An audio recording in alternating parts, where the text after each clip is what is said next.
Alright, so I decided I'm going to go ahead and probably tackle the seal as well. We'll see. This may end up being a two-part video, but it's going to be a brake job slash seal because that's what's causing my problem. Oil's getting in, the drum is soaked with oil, and that's what's causing the brakes to really jam up. So we got to fix this leak first, which means I got to pull the shaft out, and you can see I started loosening these bolts up. Just got to remove the rest of them and pull the shaft out, and then this hub should come off, and then we change out the seal.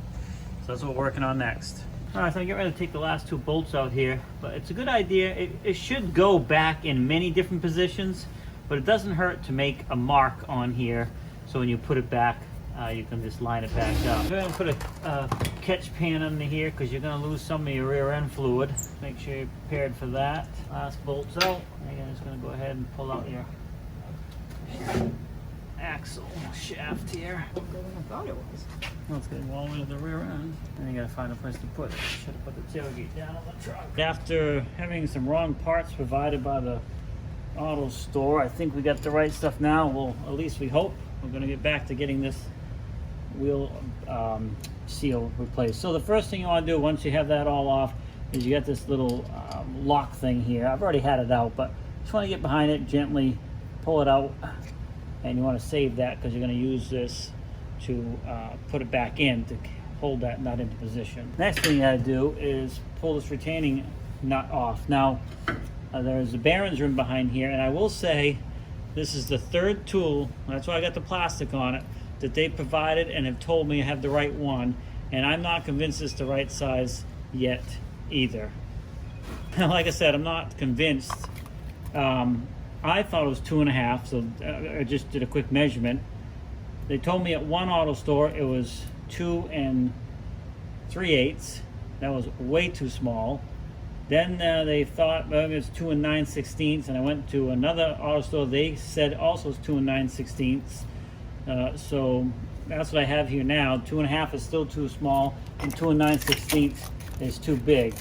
So I'm hoping that it's not on too tight, that I can't at least use this to get it off. I've made several runs downtown now, and I think I'm going to be all right, because these are typically not cranked on there super tight. So you can see it's loosening up now. See, this nut's coming out now. We're almost all the way out. Now what you want to do is make sure you have a nice clean place that you can put this stuff, because your bearings are in there as well. So I'm going to go ahead and get a couple clean rags laid down so I can have a spot for those before I pull them out. I got this nut just about at the end here, so I'm just going to finish it by hand. Just be careful not, you just don't want any dirt and debris in there because you'll ruin your bearings really fast. There's the nut. Just going to put that over there in a clean area. And then this is going to wiggle, and the first thing you're going to see is these bearings are going to come loose. So hopefully you can see that carefully. There we go. Alright, so this here, you want to make sure you don't get any dirt in this. Just going to set that carefully aside, gently slide this off, and guess what? Wrong fucking seals. So I'm going to set this down here, and I am just about had it with this auto store. There's no way that's going to fit. This is what they just sent me. So that's the seal they gave me, and you can see it's, you know, half the size. Seal. Yeah, that's the seal I need. Keep that clean, and then I'll wash my hands. So pause, we gotta make another run to the frickin' auto store. Alright, so what I'm gonna do is I'm gonna go ahead and pull this out so I can bring it with me. So I might as well show you that process. Basically, I'm gonna put together these in here. It's coming. And there you have it. Simple as that. Now, if you don't have a tool like this, you will fight like hell to get these seals out. This thing is invaluable. So that's how you use a silver slapper in this case to pull a seal. I'll put a link for it down in the description. Now I just gotta go get a new seal, put a new one in. Since they gave me the wrong ones, another wrong part from them, I gotta go down and I gotta take this down with me and get the right part. So go ahead and loosen this up here so we can release the seal, and we'll head down there and get a new seal. Okay, after unnecessary multiple trips because of a clerk with no knowledge, unfortunately, and they were actually the assistant manager. I won't call out the store because I generally like the store, and I'm not going to badmouth them just because of one person. But I will call out the guy that helped me. He'll never watch my videos, but Samuel, who actually asked how I was doing, told him my frustration because of the multiple trips. He goes, "What do you?" While the other guy was still trying to figure out shit, Samuel says, "What are you looking for?" And I told him. He punched it in, and literally a minute later, he walks up to the counter with the right part. And this morning with this other guy, they had to order the part, which was the wrong one. So thank you, Samuel. So yeah, and I will probably find the website and write a review for you. But anyway, so now we just got to get this pressed in here. As you saw, we got the other one out. We're going to go ahead and get this one pressed in. And it should be a, yeah, there's a lip right there, so it'll stop when you get down to that lip, because sometimes if there's not, I mean, every vehicle is different, but you don't want to press it into your bearings here. But there's a lip that's going to stop it for us. So we're just going to go ahead and get that down there. So I just got to find something either big enough round to sit on here, or I'll use a block of wood. I mean, you're better off to use a press to do this, so I don't recommend you do it the way I'm going to do it, but it can be done several different ways. So if you have a press, that'd be the best way. So bear with me while I get something, and we'll get this thing pressed in position. Like I said, I do not recommend you do it this way, but basically I just got a piece of wood here. I made sure it's good and clean, and I'm laying it on there, making sure I got it laying flat so the bearing goes in flat, and you can see we've already started it. I'm just taking my time, check it each time, make sure I'm still going in straight. This is going nicely.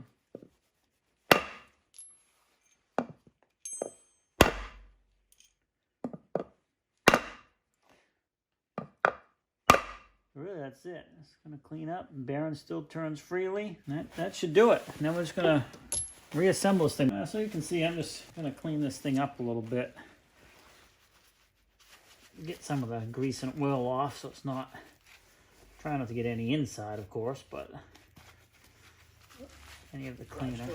I'm also going to clean up the shaft here where the bearings and everything rides. We're going to clean this up, get any of the grease off this too. This thing makes a mess. So I cleaned the shaft up here quite a bit, and I'm just going to take some brake clean. I know these brakes are clean, but I'm going to spray a little bit in there anyways, because this will evaporate and won't leave nothing behind. And just try to get anything that might have got in behind. Just want everything cleaned out of there as much as possible. Clean it up. Stuff's not that expensive, and you can see it's dripping out pretty dirty, so there's definitely grease and stuff that got in there.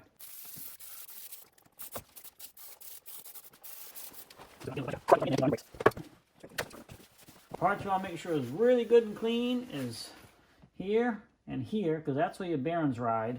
So you want that, I'm sorry, here and here. You want this clean too, that's where your seal is. And that's going to turn, so you want to make sure everything's good and clean. But definitely where your bearings ride, you don't want any particles or anything, because you'll just destroy your bearings. So we're looking pretty good, I think. And it's time to go ahead and put the hub back on. So we're just going to, obviously, that side's going in first. Go ahead and gently get that back on there. Again, make sure this is good and clean. And the front bearings are going to go back in. You're going to have to lift up on this a little bit to get those to go in there. That's going to hold it where it belongs. And then the retaining nut goes back on. Fine thread, so you got to get it just right. Make sure another thing you overlook is make sure this is good and clean when you stick it back on there. You're sticking it inside there. This way you want to be careful. You don't want to over tighten it. It's got to be, you don't want it moving around like that. And what you need to do probably is snug it up and then back it off a little bit, but you're also going to take it for a ride and then readjust this, because it's going to, those bearings are going to kind of set back in place. So really the process is snug this up without overdoing it. We'll take it for a test ride, and then we're going to readjust it and we're going to reassemble it. So I'm going to go through that process without showing all that, because there's really nothing really to show. And then we'll show you when we put the shaft back in and all that. After you've done all that and you get it adjusted, you got to return this little clip back in position.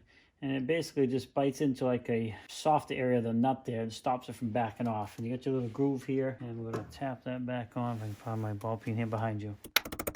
All right, once you got that locked back in there, your nut won't back off, and you're good to go. And now I'm going to bring my mark back on top where it was, close to where it was. It was pretty much lined up with that when I took it apart. And we're going to go ahead and get the shaft and slide it back in. Slide this back in here. Now there is a gasket here I didn't show. I probably should have, but I left it on here.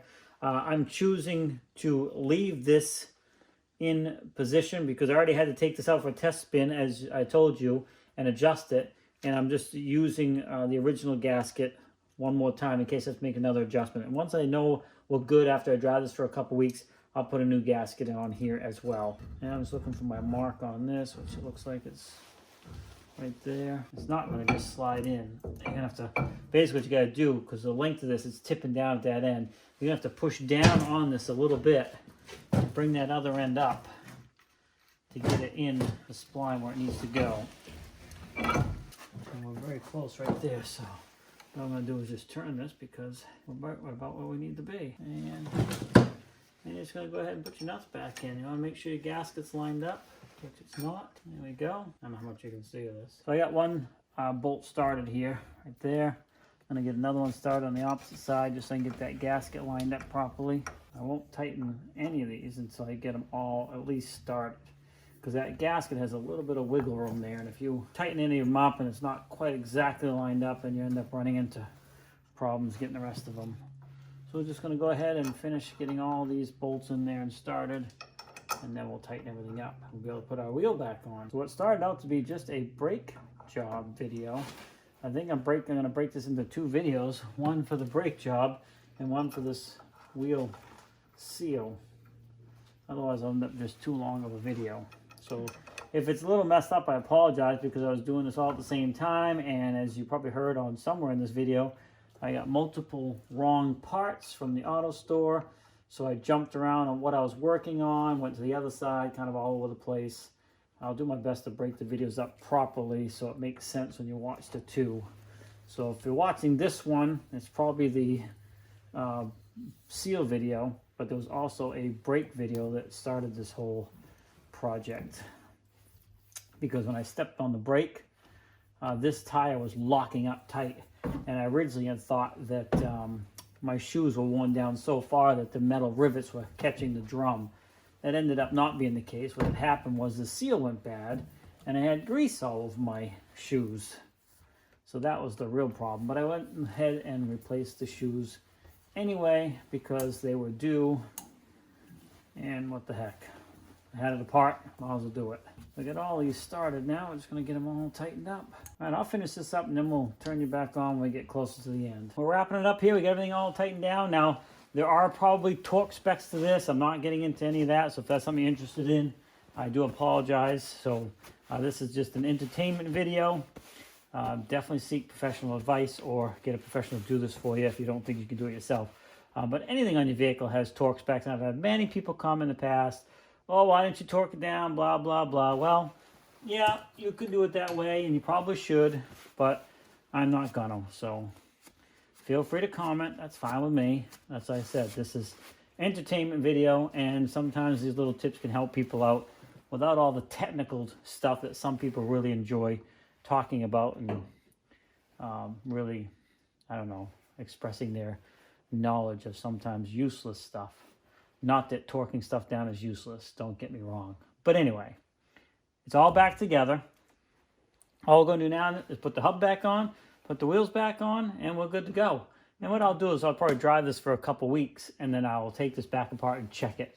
I did do a run with it and adjusted it, but I'll probably do that again because you don't want any play and slop in this at all because you'll ruin your bearings. So yeah, as we finish it up here, I just want to say thanks for swinging by Shane's Main Shop. Oh, one last thing we are going to do, but I won't show you, I won't bore you with it, is we got to clean this out. I don't know if it's on the video. Part of it is. So basically, this is caked with grease too, because because of what happened. So we're going to go ahead and clean this up and get back together. But we won't bore you with that. Thanks for swinging by Shane's Main Shop. Please like, subscribe, come back often for more videos. Have a great day, and we'll see you in the next video.